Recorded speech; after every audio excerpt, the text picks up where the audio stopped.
Para empezar este viaje a las sombras de hoy, lo ideal sería que quienes nos escuchan cierren los ojos por un momento.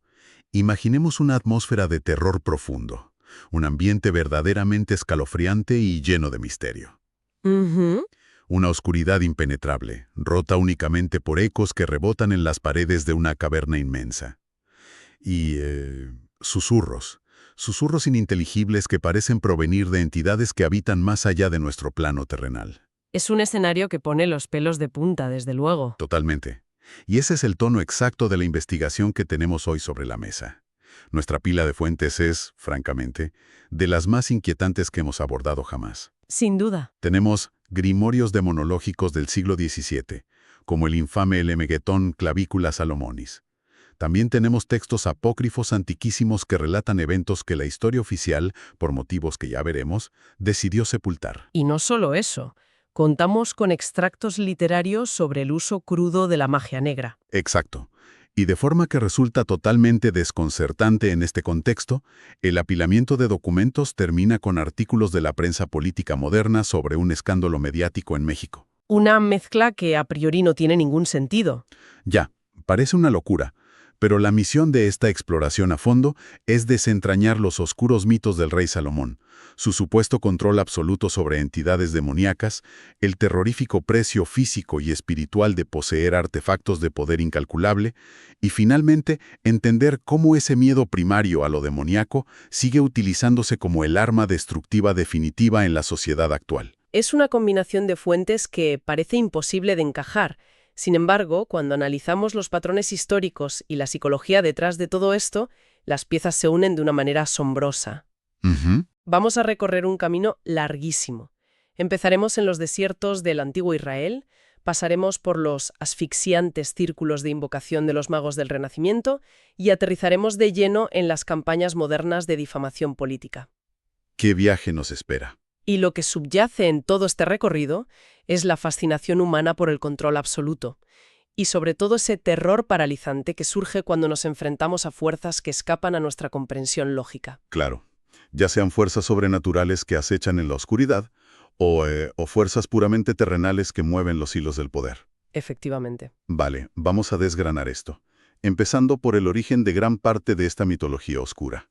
En nuestras fuentes destaca de forma imponente un libro concreto, el Emegetón Clavicula Salomonis, también conocido como la llave menor de Salomón. Un clásico del oscurantismo. Sí, y aquí es vital que hagamos una distinción muy clara porque es súper fácil confundirse. Existe otro texto, más antiguo, del siglo XIV llamado simplemente Clavicula Salomonis. Ajá. Y ese texto previo se centraba en lo que podríamos llamar, para entendernos, magia blanca.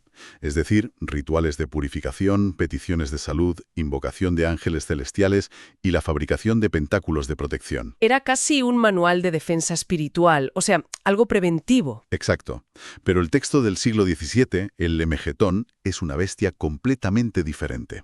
Este libro se sumerge de lleno y sin miramientos en la magia negra, y su sección más famosa, la primera parte de todo el grimorio, se titula Ars Goetia, o El arte de la brujería. Y lo fascinante de esto es que el Ars Goetia no describe el infierno como un lugar de caos absoluto y fuego descontrolado donde los demonios corren sin rumbo. Que suele ser la imagen de las películas, claro. Claro, la imagen popular o caricaturesca que tenemos en la cabeza. Al contrario, describe una burocracia meticulosa, una estructura nobiliaria y militar extraordinariamente organizada. O sea, un organigrama infernal en toda regla. Tal cual. El texto detalla a 72 demonios mayores, que según la leyenda, el mismísimo rey Salomón logró invocar y confinar en un gigantesco recipiente de bronce. Este recipiente fue sellado con símbolos mágicos incrustados en plomo, obligando a estas entidades a trabajar bajo su yugo. Increíble. Y dentro de este recipiente sellado existe una jerarquía estricta. Hay reyes, duques, marqueses, condes y presidentes. Presidentes demoníacos. Sí, y resulta curiosísimo que el rango de presidente sea el menor en esta jerarquía demoníaca, comandando apenas unas 10 o 30 legiones de espíritus menores, mientras que los reyes pueden llegar a comandar hasta 85 legiones. Resulta que el infierno tiene mandos intermedios. Es una pasada pensar en el infierno como una especie de corporación militar inmensa. Y hay un detalle que llama muchísimo la atención al revisar esta lista jerárquica de los 72 demonios encerrados en la vasija de bronce. A ver, Y es que Satanás no está entre ellos. exactamente. No aparece en la lista de prisioneros de Lars Goetia sencillamente porque él es considerado el Señor Supremo, el emperador del infierno. Él está por encima de toda esta jerarquía, Ya, juega en otra liga. A la vasija de Salomón, y cuenta con la ayuda de sus consejeros principales, como el príncipe Belcebú y el gran duque Astaroth. Ujú. Estos a veces actúan como figuras independientes en otros grimorios, pero siempre, en última instancia, bajo ese mandato supremo inalcanzable. Salomón apresó a la nobleza, pero no al emperador. Y menos mal, porque los ejemplos de estos 72 demonios que sí atrapó son verdaderamente escalofriantes. Las descripciones que nos dan las fuentes no escatiman en detalles para provocar pesadillas a quienes las leen. Desde luego. Tomemos al rey Bael, por ejemplo. Él es el primer rey del infierno mencionado en el Grimorio. Comanda 66 legiones de espíritus y cuando es invocado se manifiesta de una forma horripilante. Aparece con 3 cabezas. Sí, una amalgama verdaderamente antinatural. Totalmente. Una cabeza es de ser humano, otra cabeza es de gato y la tercera es de sapo. ¡Qué cuadro! Tela.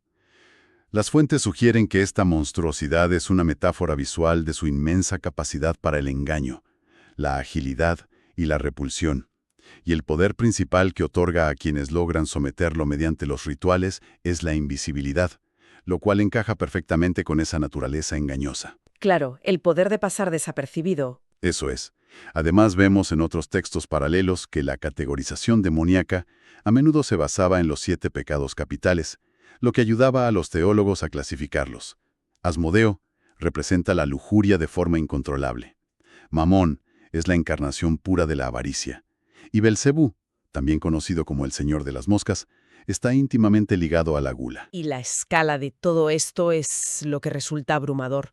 Todos estos seres de pesadilla, estas entidades de un poder destructivo incalculable, fueron supuestamente doblegados para un propósito arquitectónico monumental. Exacto, no los invocó solo para pedirles deseos. No, no.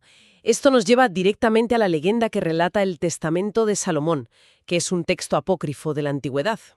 La tradición, según este documento, cuenta que el majestuoso templo de Jerusalén, una de las maravillas indiscutibles del mundo antiguo, no fue construido únicamente con el sudor, la técnica y la sangre de la mano de obra humana. Aquí es donde la historia da un giro. Las fuentes afirman que Salomón esclavizó a las fuerzas del abismo para erigir esta estructura. Aunque al principio, durante las primeras fases de las obras, la construcción era un caos absoluto. Ujú. Los demonios, aún en libertad, saboteaban activamente el trabajo, aterrorizaban e interferían con los obreros humanos, y derribaban sistemáticamente durante la noche lo que los albañiles lograban levantar durante el día. Básicamente les deshacían el trabajo, hasta que ocurre una intervención divina fundamental. Las fuentes narran que Salomón, desesperado al ver que el gran proyecto de su vida se desmoronaba por estas fuerzas oscuras, eleva una plegaria al cielo. ¿Y le escuchan? Sí, se le aparece el mismísimo arcángel Miguel. El arcángel, actuando como mensajero divino, le hace entrega de un artefacto que cambiaría para siempre la historia de su reinado, y del que hablaremos en profundidad en un momento. Un anillo mágico. El famoso anillo. Con este pequeño pero devastador objeto, conocido como el sello de Salomón, el rey logra someter inicialmente a 36 de estos demonios, obligándolos a participar en la construcción del templo. Pero la forma en que los obligaba a trabajar, hay un detalle en las fuentes que pone verdaderamente los pelos de punta por lo sádico que resulta. Es que no es lo que uno esperaría de la magia, francamente. Salomón no les pedía simplemente que usaran sus inmensos poderes sobrenaturales para hacer levitar las piedras gigantescas o para ensamblar los muros en un abrir y cerrar de ojos mediante sortilegios. No, hubiera sido lo fácil. Dado que el área de construcción del templo iba a ser el recinto más sagrado de la tierra, Salomón prohibió terminantemente el uso de cualquier forma de magia demoníaca en el lugar. Obligaba a estas entidades etéreas y altivas a trabajar como simples mortales. Y recordemos que cuando las fuentes hablan de espíritus como los Marid o los Efrits, no se refieren al genio simpático de la lámpara de los dibujos animados. Para nada. En la mitología antigua son genios de fuego puro, entidades inmensas, inmortales, capaces de desatar tormentas de arena con un suspiro. Exacto. Y a esos mismos seres, Salomón los obligaba a arrastrar físicamente enormes y pesadísimos bloques de piedra caliza desde las canteras lejanas hasta la cima de la colina en Jerusalén. Tenían que empujar, tirar y cargar. Madre mía.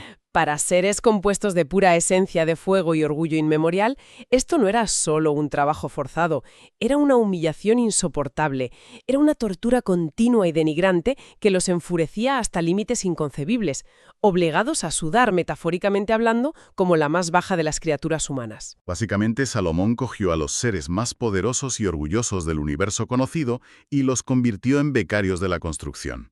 Tal cual. Es una humillación tremenda. Y esto nos ayuda a entender el contexto teológico del terror que despertaban estos seres en la mente de la gente de la época.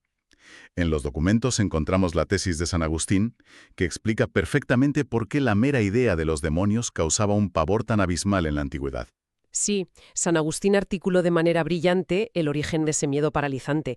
Él explicaba en sus textos que los demonios eran aterrorizantes no solo por su inclinación natural hacia la maldad, sino por su superioridad ontológica sobre los humanos. Que básicamente es una forma elegante de decir que, a nivel de especie, nos sacaban millones de años de ventaja evolutiva y física. Efectivamente. Tenían cuerpos etéreos, lo que les permitía moverse por el mundo con una celeridad incomprensible para un cuerpo de carne y hueso.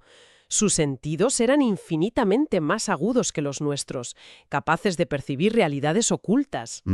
Y poseían una inteligencia y una experiencia acumulada a lo largo de incontables siglos de existencia. Pero, según San Agustín, lo más temible no era su fuerza bruta, sino su capacidad de infiltración. Eso es lo peor. No venían marchando como ejércitos visibles y ruidosos a conquistar tierras con espadas. Utilizaban el engaño sutil, la manipulación psíquica y la falsa ilusión para corromper el alma humana desde dentro. ¡Qué miedo! Eran el enemigo invisible perfecto, capaces de susurrar en la mente de los reyes y los campesinos por igual. Y, sin embargo, a pesar de todo este poder cósmico, Salomón los tenía carreando piedras bajo el sol del desierto, mantenidos a raya por un solo objeto en su mano. Aquí es donde se pone realmente interesante la cosa. Hablemos de ese objeto. Hablemos del temible anillo de Salomón, porque es el núcleo de todo este poder. Adelante. Físicamente, las fuentes lo describan de una forma engañosamente sencilla. Un simple aro de oro puro incrustado con una sola piedra de obsidiana negra. Nada particularmente ostentoso, ni lleno de joyas brillantes. Pero la naturaleza de este artefacto es absolutamente aterradora si nos atenemos a los grimorios. No estamos hablando de una simple varita mágica o un amuleto de la suerte. El anillo, según las descripciones más oscuras, es esencialmente un portal directo y abrasador al otro lado. Uf. Al girarlo en su dedo, o simplemente al tocar la piedra de obsidiana, el portador abre una brecha en la realidad. A través de ella, invoca a miles de espíritus simultáneamente, ya sean los altivos marits, los efrits de fuego o los genios menores, doblegando su voluntad de manera instantánea, como si una cadena invisible les atara el cuello. ¡Qué barbaridad de poder! Se calcula que bajo su mando directo gracias al anillo, llegaron a estar más de 20.000 espíritus, controlados y organizados también por 17 hechiceros mayores que trabajaban a sueldo para el rey. Pero mantener esta puerta abierta entre los mundos, obligar al universo a doblegarse ante un mortal, tiene un precio macabro. La magia de este calibre nunca es gratuita. Nunca lo es. Y las fuentes son extremadamente explícitas sobre este coste físico. El anillo quema. Ya lo creo. Literalmente quema la carne de quien lo lleva, descompone su esencia espiritual y drena lentamente la fuerza vital del portador, como un parásito alimentándose de una batería. Los textos literarios y las leyendas posteriores describen a un rey Salomón que, a pesar de poseer una riqueza inmensa, palacios increíbles y el poder de construir maravillas, está envejecido prematuramente. Consumido. Se le describe como un hombre demacrado, casi huesudo, con la mirada hundida, consumido desde dentro por su propio artefacto. Menudo panorama para el rey más grande de la historia. El dolor que inflige el oro en su dedo Es tan constante, tan agudo y punzante, que Salomón ni siquiera puede permitirse llevarlo puesto todo el tiempo. Claro, el cuerpo humano tiene un límite. Debe quitárselo por las noches para que su cuerpo descanse de esa radiación mágica. Cuando llega la madrugada, el rey deposita este aro en una pequeña bandeja de plata junto a su lecho. Y es en ese preciso momento, en las entrañas de la noche, sumido en la oscuridad de su recámara, cuando el hombre más poderoso del mundo es completamente vulnerable. Un simple mortal exhausto. El uso constante del anillo descompone la vida del rey. Las energías del otro lado no están hechas para circular a través de conductos mortales, causan estragos en la biología humana. Pero, a pesar del dolor insoportable, Salomón debía mantener el control férreo durante el día, porque cualquier signo de debilidad sería aprovechado. Sin duda. Estaban esperando el fallo. Y el castigo que debía imponer a los espíritus que intentaban rebelarse o destruir el anillo tenía que ser eterno y dantesco, para mantener la disciplina mediante el terror. Es que las historias de esos castigos son material puro para pesadillas. Hubo genios muy poderosos que, cegados por el orgullo, intentaron liberar a sus hermanos destruyendo el anillo. Tenemos en nuestras fuentes el escalofriante destino de Azul. Sí, el caso de Azul es tremendo. Azul era un gran marid, un gigante de fuego que intentó aprovechar una ambigüedad en la sintaxis de un conjuro de Salomón para romper el artefacto. Su castigo fue fulminante. Fue convertido instantáneamente en piedra. Y hoy en día, según cuenta la leyenda árabe, sigue siendo un gigantesco pilar de piedra retorcida de 17 codos de altura, abandonado en la inmensidad del desierto. Consciente pero inmovilizado, siendo erosionado eternamente por los vientos de arena. Una eternidad de inmovilidad para un ser de puro movimiento. Y no es el único caso.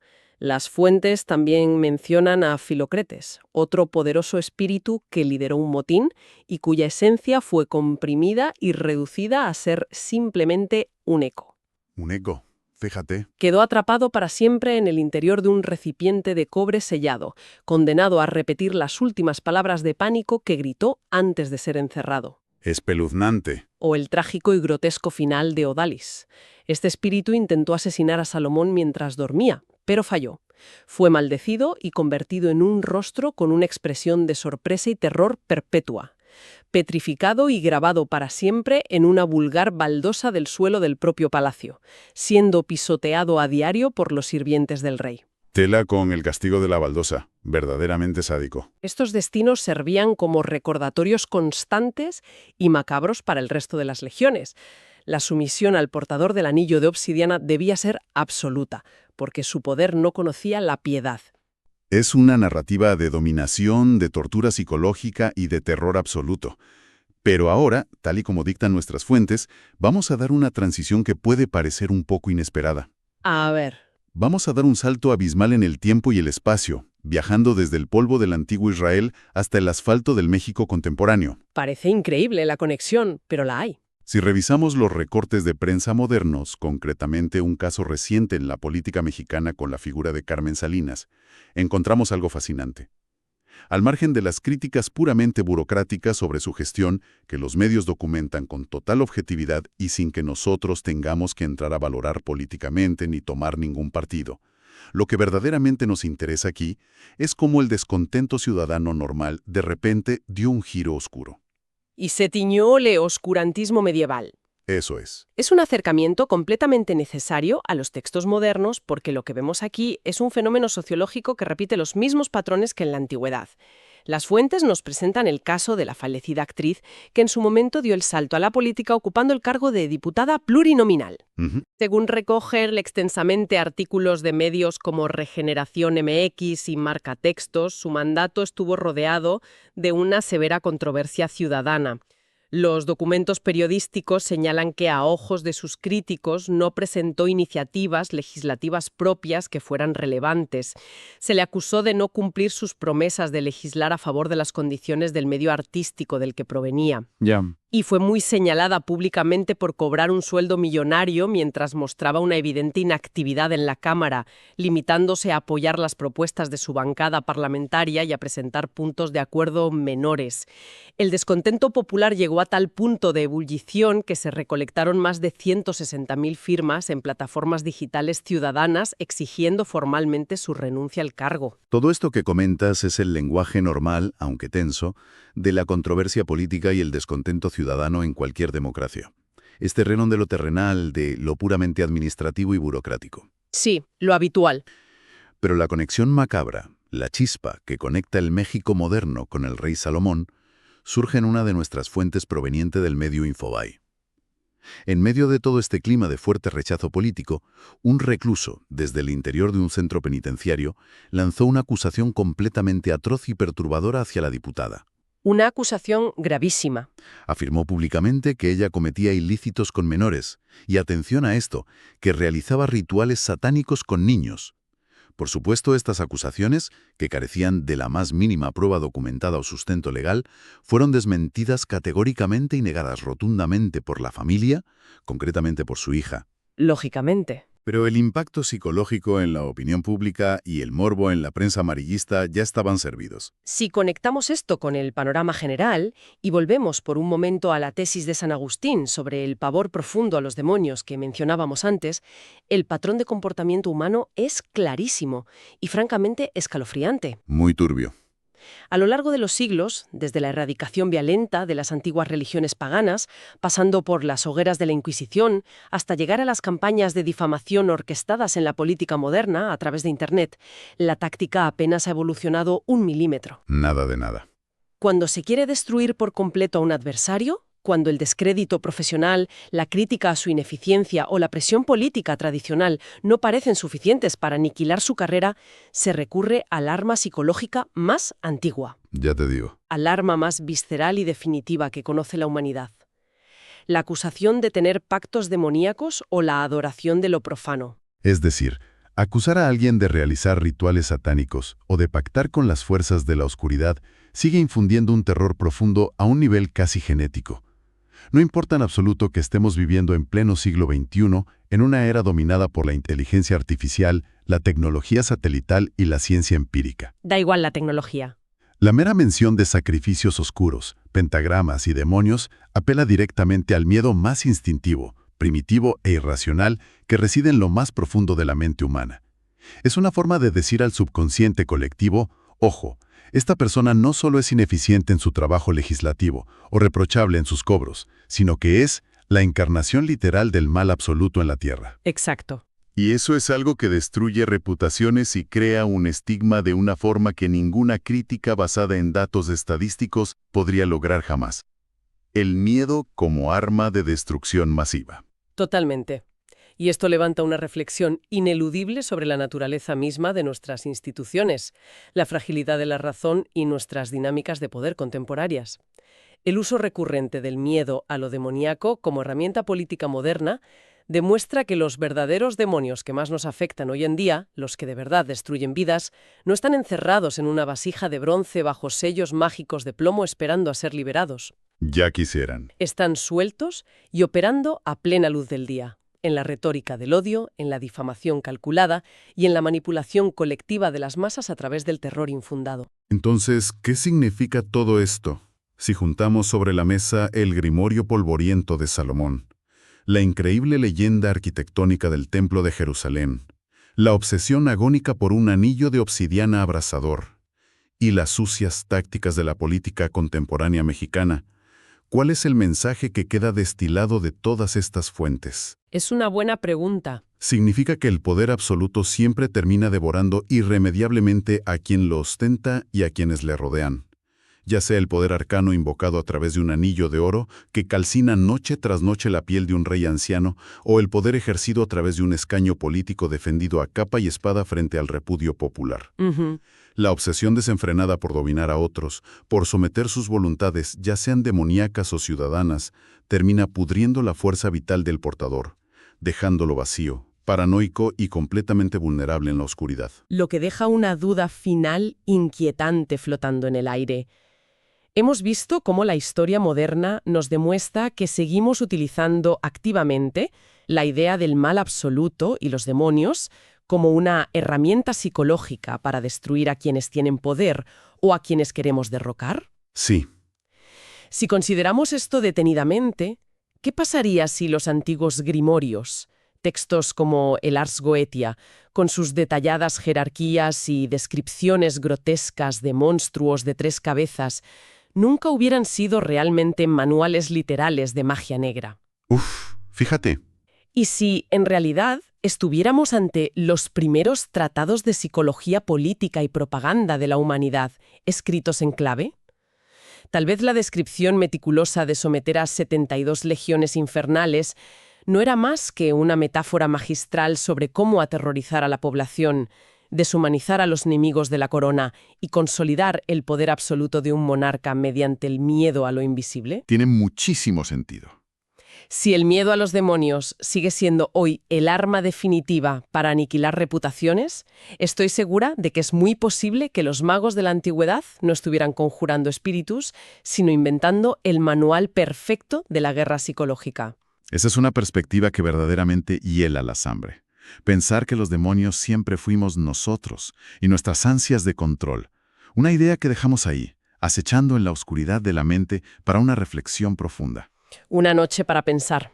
Y a todos los que nos han acompañado valientemente hasta las profundidades de este abismo, si sienten que las sombras de su habitación se han alargado un poco más a su alrededor durante estos minutos, si notan un frío súbito e inexplicable rozando su nuca, les aconsejamos fervientemente, casi como una advertencia urgente susurrada desde el otro lado, que busquen y se suscriban a nuestro canal de YouTube.